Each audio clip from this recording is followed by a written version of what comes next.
Patala fa foi la pai manga le chato no nei fe wa chato fe do ile amachanga le nei va yaso ile tuna ia ia le fai unga le va yaso mai se le sa pati sa pe ngai lo chato no mata ko inga I so se fata fai tau langa pie tu tono sa o le tu ina mai se fina ngalo le fionga le chato fono le va fai fa tu le tu sa mo wa tasi le fionga la ule le mai le tole o te pora chai va forces me e tu sa ma se sa no nga se tasi o fai fe au Lena ia sau no ai ini upu fetuu ile talaina fo ima le faalau do ina o se tasi o na tau le lan fa fai e pui pui ana ia tau tangata HRPP ile na mato manatu e fa pui pui ase tala o sa moa o le tunu o umana tofi o ilo ainga o ilo tama o aingo tupu aingo nofo aingo papa ma ainga te faifa ai la male ainga len fa popo tato matu o ainga na le ite le malama aina ina uasulu ia sa mo ile aul malama na ye lo le ainga sale bile ya tato ena fa pe ai le mali to ia le valo angal tau sala papa len tau nu I tangu fenga maleta fa le u mo tong yangi mala ola manafong male mauta ya o fia o le sawar te mirene elo mo tu sia ta ya o fia o talele ma o tupula mola le ainga nei le ite le malama na ite le malama mai le atua e fa vai isa ia e tau tala lava mal fa lo mai o tele solia fo ibasanga I le va fa fenga ia e tau singa o ainga ia lango ainga o fa mel mali to ta te o ifo le pala mo tatu mamana ai fa au I ave I faru penga yao ia faru penga o susunga e tutusa mal susunga le marito wa si le fia I le suafa o le tu al tama le alo malangsa to fa fo ya tu I rebuke in the name of Jesus to fa fo ya tu samo noi to low lau sunga va venga a upuiana la fo mai le ainga to fa fo ya tu return to sender a fo ia tua ma tau te le talia I tu ainga saunonga fa malaia nei mai tu ainga saunonga le mi ngao ma le mafau nei ai le ma leia ai le ainga le nei tu low suafo Yesu fa fo I upu mai le tupu le mena e fa msinonga ma walunga wa amata fa solo I fa unga le va yason se mai atu nei tau manga fa msinonga apili le wato apili ai le ta ia le tuanga I le fionga tu le epasa I le maria le ngoi fa pele sui ta o le tuanga ai le fionga fontoe pia la wofo e tu sa mane fa unga fa msnonga ma walunga le na tu ina mai la na fionga sa tiusi mativa perese o lo o anga va ai le pa nota le fonga petalai le mota le sunga pa li o le pola te e uma sapau I le palota I le teuteunga o le whaavai o olu lima le sa whatauteia le whonutanga I tutonga le palemene. I le whaasolomuli a I lea o nisi o tula whono I le tūlanga le whaamsinonga o whanua masuafa o le tausanga lua o. O le tūtangi leo lo tula I mai ai I le sunga le rilo ia I a Dr. Harrison whapea fui maono sefo ai o whai maloma tu mua Matthew le Mesio leo lo tula I mole I tu ale vang fa o fai le HRPP le fionga tau le papa Brenda Hedala tu le fa pe foi Benjamin Key le o tu la I mon fong vetala le monta ai o Chris Jopa Francis male fionga ya so a Helen Bowock le o tu la I mole pitola au ale officer le lo ya Sydney Poletoni General se taso tamali isa ave mo officer sile mtanga dwenga soifua maloloina wasi ilo na dima ole atau va mo le fainga palo tele so lu suma le ibo au kuso ole tau sanga nei ole fa yunga le va yason se vai tu nei na mo modi ai e suya le tu maloa ana lo fi numero lua le fionga ai ono Dr. Alec Koroma ile va fa fa tu le tu samo tasi o lo wa sinsina tamali I fa le polu fa le tu matosi pa pele malo se le no usa fa tu mulia le no fo nga au tu le fast I tuana I mato. Le fionga te fono la ule le male tole o te pola te vau forces bid, ma sui le vanga fa au fai le fa tu tue le tu sa mo wantasi, na fa felo ia le au malanga, mai le tu maloa ana lofi numero lua. Le fionga ai ono Dr. Alec Roma, e le tau fa leo ina le ata mali ilo na sao I le atunu. Sa fa ma vai mai le tau sanga nei, Ilona tofinga o le ofisa sile mtanga luenga soifua maloloina ina watasi ele fa utuwanga. Walona au ainga fa pelo na nu umasuya le tumalo e langolango ina o ia e tau vai whainga pānota o loma nei. Au lei whiriwhiria ai ono e ngadue le mtanga luenga o soifua maloloina sa ngadue foio sa Vice Chancellor i le University au au Samoa. O le tumaloa ana alofi numere lua lo au fia i le fio anga le pale fastouta mata ili masatui. O le tumalo fo ile sa tu la i mai le tofai pule mo tau sanga i tele la fionga to le fofa apisi le fo isa ave ma fong fitalai le mauta i le palemene. O le fionga ai ono tile ngafa suya le vang fa fai pui le ia tau tangata po le HRPP sa ia tau aveina le tofi fai pule le tumalo a o le i fata aveina le palemene. Unga fo le vai yaso na tatala alo ia ima fa ala wilo se tasio vang fa upu fai fou fa ingoina le Samoa Labour Party. Leo lo te ia e le fionga kato pau ainu u. O se tasi sa vema minister o whamasnonga a o tula i maile vang fa upu fai al HRPP le te ino le foio po le sao le tnu. Lango suai fo i se tasi fo i sa avea fo i masuia le palemene. Le fionga so alo mene le fo ina iai le vang fa upu fai al HRPP. O nisi o lato fa la wiloa pe a fai ai manuia le tau whainga mone whainga pānota le na fufonga ina e le fionga le taitai. Se i whai lo, me tanga le tuo, e ala i au tō whara ina. A wā, se manuia o tāko ina a Samoa o lo whamuni mare ai. Lau suma.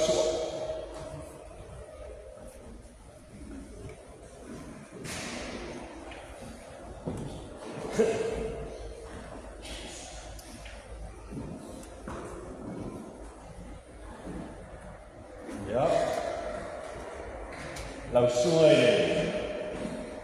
tai o saunga ngā rot.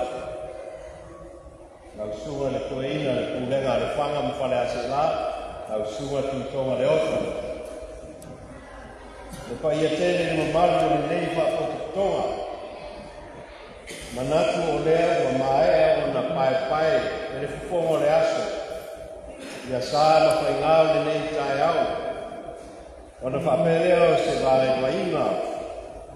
Whaia le nā mā tātou. Ai o le āngai tōu se upu. A wāle aua o le nei lawa wha moe moe. O le aso le nei, o le aso o tātou tutu whātasi ai. O le o tātou o ni tangata a wā upu whai o mālo. Ai o tātou fōi. Tama whanau a Samoa, e tāri soa so tātou whanau na unga e tasi. Ia maua se Samoa, e le whaangaloina se tangata.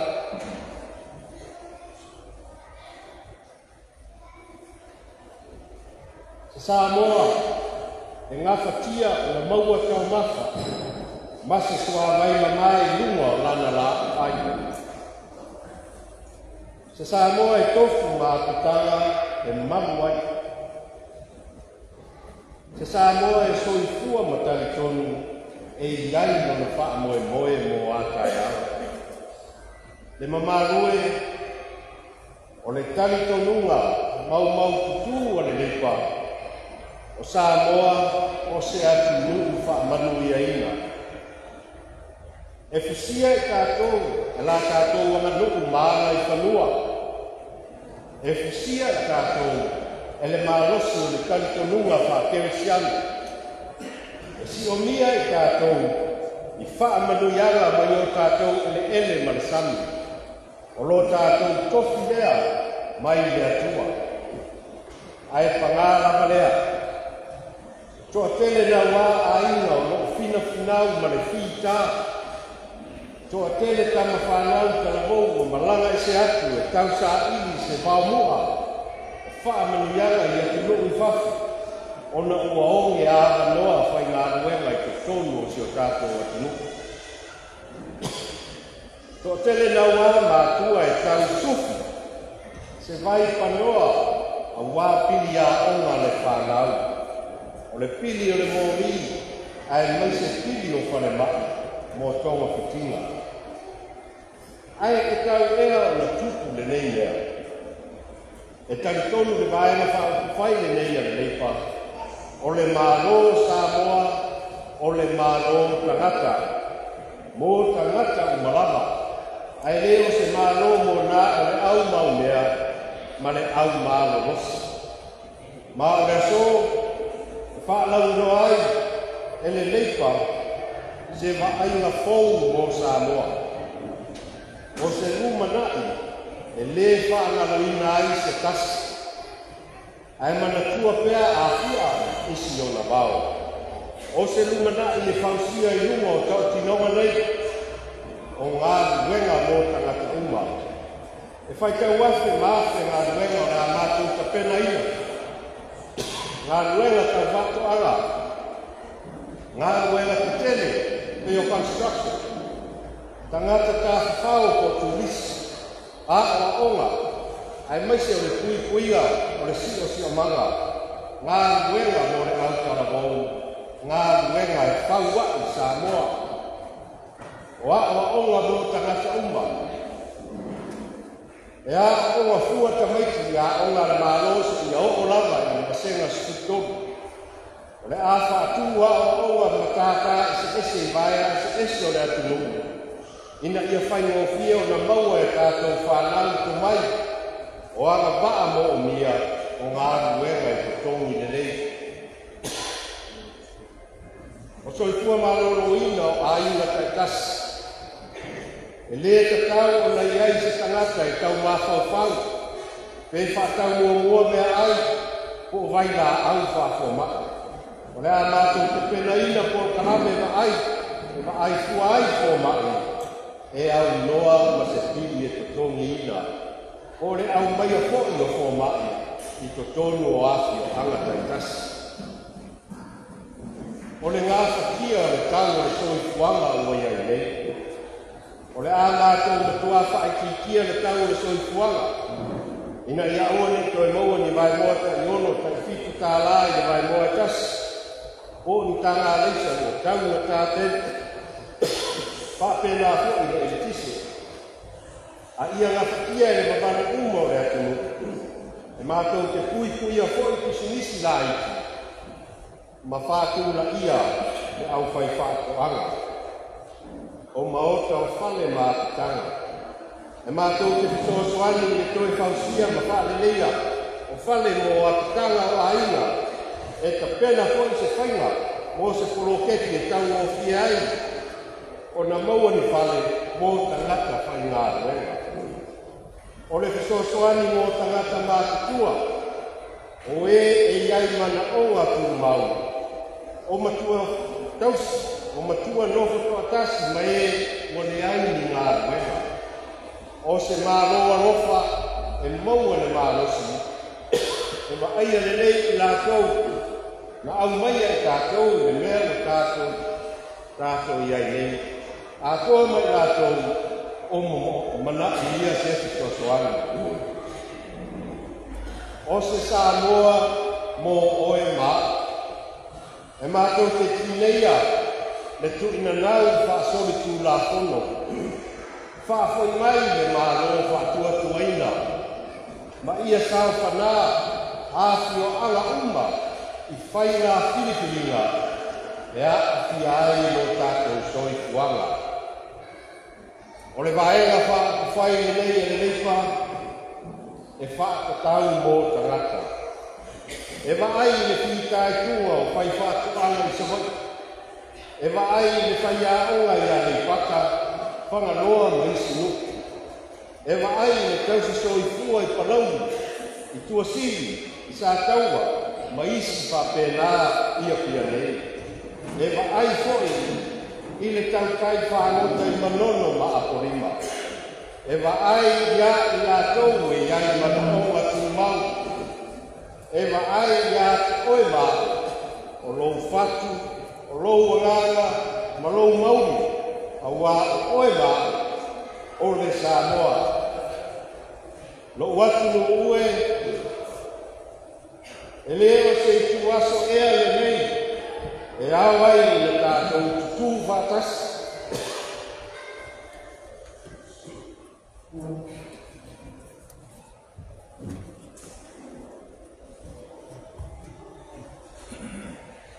Ele o se tua so ele e Hawaii ina tātou tutu whakas. Tātou whausia. Se Samoa mo i miti iai o tātou whanau o ātai au.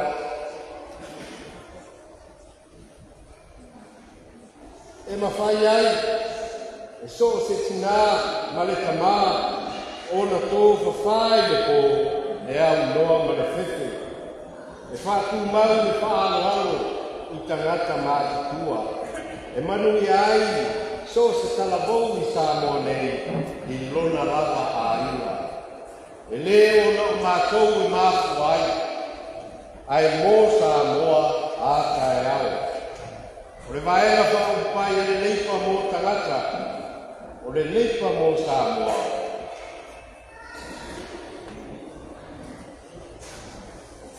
O le leipa, o le manuia o tangata ua. O le leipa mo le file mu mo le manuia. O le leipa mo Samoa whiara whani. Le pa iai ma le mamalu o Samoa o poto poto le nei tai au. O la ana tātou wari ia o tau whiara whani. E tūlai le leipa mo Samoa manuia, mo Samoa whiara whani. O le vaenga le nei le mamalu a pia poto poto le nei tai au. Nā se no pa i lava i a namatau.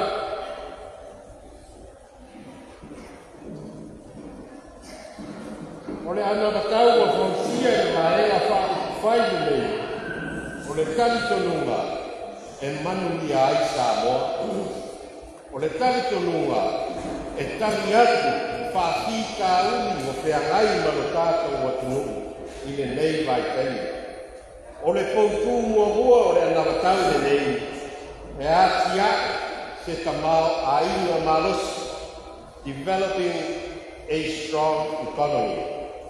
O le poutu lo na nua, o le whaale leia o tūlanga o le soifua malolo inga, improve our health care. O le poutu lo na tonu, whaale leia a tiri ia o onga, a wā o Samoa o le ati nuku a o ina, enhance our education system, our learning nation. O le poutūro na wha, o le wha ka oto wā la fua, e ngawhakang lima ai, le tau o le soi fuanga o iai nei. Creating modalities to make everyday living affordable. O le poutūro na lima, e una ia ati nae, e mauai a wanoa, ma le whātupu te leina o le tamau a inga. We encourage investment to create opportunities for economic growth. O le poutūro na ono, e whaipa anga, ma le wha Samoa. O le e kālesia ma le lotu, ma wha alapo te potonga tū maoti. O le poutūro na fitu, o le wha malosia, ma le wha malosi au, ina ia au sia o anangata e tali atu ai i luki tau o suinga o le tau. Building resilience to address climate change. O le poutūro na valu, o le una ia o kūrenga le lei, promote good governance. O le poutūro na iwa, ia mata i tū, matari aki, i tau, tau le puipuinga, monitoring and responding effectively to security challenges. O le poutūro na se funu, whaamalos au i uni o tangata whaia aruera, matala tala noa whaaswa lau kule, empowering our labor unions for inclusive dialogue. O le poutūro na se funu manatasi, e whaamalos au i tamata mo se Samoa manuia, empowering women for a stronger Samoa. o le poutu lona se fulu ma le rua o ta'aloga ia fa'amalosaʻaga atili i autonomou mauna ia lo tatou mitamitaga i lo tatou fa'asilomaga o tatou i Samoa. Sport to empower youth and promote cultural identity and national pride. O le anafatau le la mauna poutu e se fulu ma le rua o talitonu le vaega fa'afai o i e whaawai i ai le whainga maro e ātuna i mai ma whaamanu i aina le vaenga whaawai le nei o le leipa. Official Commissioner of Whainga Pālota o leo lo o tui mai pēr ma whaamanato mai le Official Commissioner of Whainga Pālota mai le au whainga ruenga Whainga Pālota le mamalo le atunu ina ia tau tuana le awhiwhio ane restala mo le Whainga Pālota. Wa atofa le aso luasuma le iwa o le masina le o au kuso e whaatino ina ai Whainga Pālota. Ua toi lua fo iwa ia so ona tāpunia leo o le periota po le awanoa e whaatino ina ai restala. Ai ua tā ua se pepo whamatalanga mai le Official Commissioner of Whainga Pālota le na whenga tuia pilolo to le apoa John Stanley. O loo maua lalo numero tangata wa le stala i tū malo Pālota vai maunga tasi, vai maunga lua, vai maunga tolu, whapea vai maunga wha. E whapea fo i le tūlanga maua lalo tangata wa mai honorary stala mai i tū malo whaleata tasi, whaleata lua, whaleata tolu. Whapea fo i le tū malo sanganga tasi, masanganga tolu, masanganga wha. O le tatalo ma le tutui a le Official of Whainga Pālota i le atunu ina ia tautua nā le anga iane. E le ngata o le nofanga le tate o lo whapea nā na whaatino ai, restala mo le Whainga Pālota, whapea fo i le whale taalo le jim i tuana i manto, leo lo o anga wa ai le whaatino ina atunu o mo le Whainga Pālota. Se ia vanga nā ai, le ofisa au tū i mulinu o le Official Commissioner of Whainga Pālota, leo lo o whaatino ina ai, restala i lantou, na whaonga ina mai upenga ta whailangi e restala mai ai. Tau runga tātou pokalame o totonga e pei o nā whasalawina i mea na tutupu i le whaiunga le vai aso mo le amatanga le nei vai aso tātou whedoa i le siaso mōmua se fua mai e manuia.